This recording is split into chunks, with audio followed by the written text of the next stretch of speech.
Good morning India. आज का सवाल है, क्या हम किसी को जलील कर सकते हैं या जलील करना चाहिए? बहुत अच्छा सवाल है। सबसे पहले तो ये जान लें कि जितने भी पशु पक्षी हैं या मानव हैं, सभी गॉड की कलाकृति है। अगर हम किसी मानव को जलील करते हैं तो गॉड को जलील करते हैं, और गॉड को जलील करने का शक्ति हमें परमात्मा ने नहीं दी। हम उन्हीं की कलाकृति पर सवाल उठाने की शक्ति हमें परमात्मा ने नहीं दी। और इसके दुष्परिणाम भी बहुत भयानक होते हैं।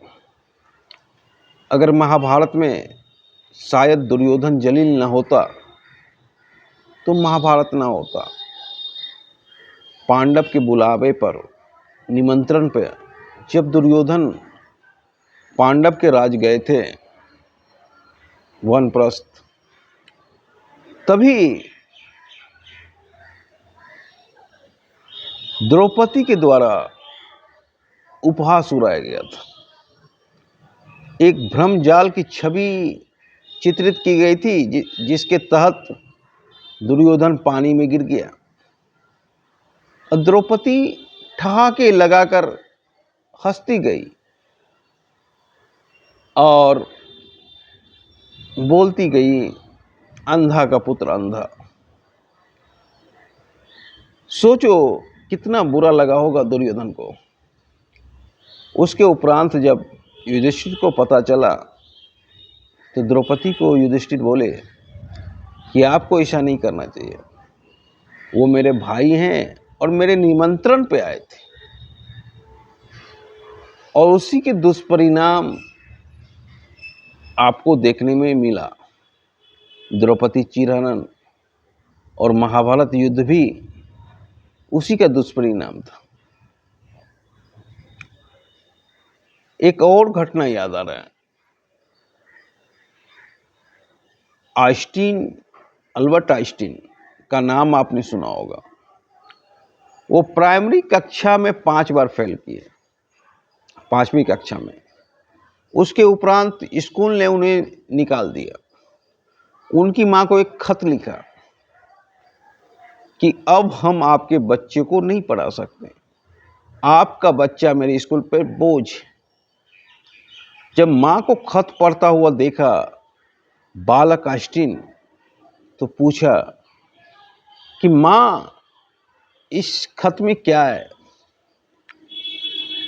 तो मां बोली, बेटे ये स्कूल तेरे लायक नहीं है, अब चलते हैं हम दूसरे स्कूल में पढ़ने। और उसके उपरांत आइंस्टीन की पढ़ाई दूसरे स्कूल में हुई और मां का एक शब्द ही आइंस्टीन को आइंस्टीन बना दिया। अगर उस खत की पूरी सच्चाई बालक आइंस्टीन को बता दी जाती तो शायद बालक आइंस्टीन वहीं पर टूट सकता था। तो जलील करने से कितना बड़ा लॉस है, इस चीज को समझे। जलील कर कर किसी को बनाया नहीं जा सकता है, बिगाड़ा जा सकता है, डिस्ट्रॉय किया जा सकता है, निर्माण नहीं किया जा सकता है। अगर मां की एक युक्ति ने ही आइंस्टीन को आइंस्टीन बनाया, मां अगर उस खत की सारी सच्चाई आइंस्टीन को बता देते तो शायद आइंस्टीन आज हमारे सामने देखने को नहीं मिलता। तब एक दिन जब आइंस्टीन अलमारी साफ कर रहे थे, तब मां गुजर चुकी थी और आइंस्टीन बन चुके थे। जब वो लेटर हाथ लगा तो खोल के जब पढ़े तो फूट फूट कर रोने लगे और सोचे इस लेटर में क्या था और मां ने क्या बताया। एक और घटना याद आता है, भगवान बुद्ध की। भगवान बुद्ध एक रास्ते से जा रहे थे, एक गांव करीब था। एक युवक आया अब भगवान बुद्ध के मुंह पर थूक फेंक के भागने लगा। तत्पश्चात उस भगवान बुद्ध के शिष्य ने उन्हें पकड़ा और मारने की चेष्टा करने लगे। बुद्ध बोले, छोड़ो, इनकी बोलने की भाषा वही है। उसके उपरांत बुद्ध के चरणों पर वो थूक फेंकने वाला व्यक्ति गिर गया। एक और घटना याद आया। साबरमती आश्रम में चोर घुस गया। रात के 12 बजे थे, ठंडी के दिन थे।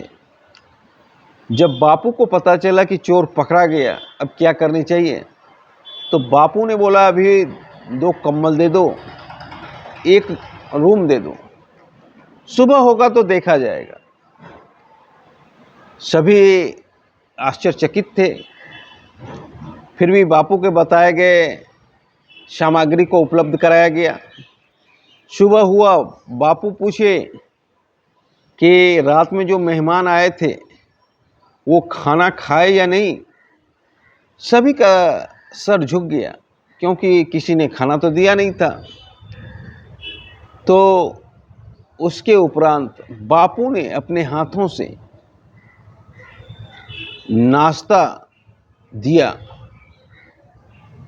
और वो चोर बापू के चरणों पे गिर गए। बापू ने बोला, जब जाने लगना तो मुझसे मिलकर जाना, कुछ पैसे भी मैं दूंगा तुम्हें। फूट फूट के दोनों चोर रोने लगे। तो अगर कोई व्यक्ति जलील करता है या करने का प्रयत्न करता है आपको, तो आपकी भाषा उसकी भाषा नहीं होनी चाहिए। आपकी भाषा बुद्ध की भाषा होनी चाहिए। अगर बुद्ध ने शिष्य को मारने दिया होता तो उसमें कभी हृदय परिवर्तन नहीं होता। अगर गांधी जी उसे पुलिस के हवाले कर देते तो उसमें कभी परिवर्तन नहीं होता। हृदय परिवर्तन जब भी किया जाता है तो हृदय परिवर्तन की एक ही भाषा है, दिल पर चोट करना। और जब ही किसी के हम दिल पर चोट करेंगे तो उसकी भाषा होती है प्यार की भाषा। बहुत ऐसे शिक्षक देखते हैं कि एक पेन की चोरी में छात्रों को जलील करता है। वहाँ छात्रों का निर्माण नहीं होता है, वहाँ छात्रों का नाश होता है। अगर कोई किसी स्टूडेंट ने पेन चोरी कर लिया है तो शिक्षक का ये कार्य नहीं बनता है कि उस छात्र को जलील किया जाए। शिक्षक का ये कार्य बनता है कि सबसे पहले जिस छात्र का पेन चोरी किया है उस छात्र को पेन उपलब्ध कराएं। जिस छात्र ने पेन चोरी किया अपने तरफ से 2 पेन दें। उसके बाद वो कभी चोरी नहीं करेगा। हाँ, पर जलील कभी नहीं करें। चुपचाप तरीके से इस घटना को निपटाएं, किसी को पता भी न चले कि इसने चोरी किया। तब जाकर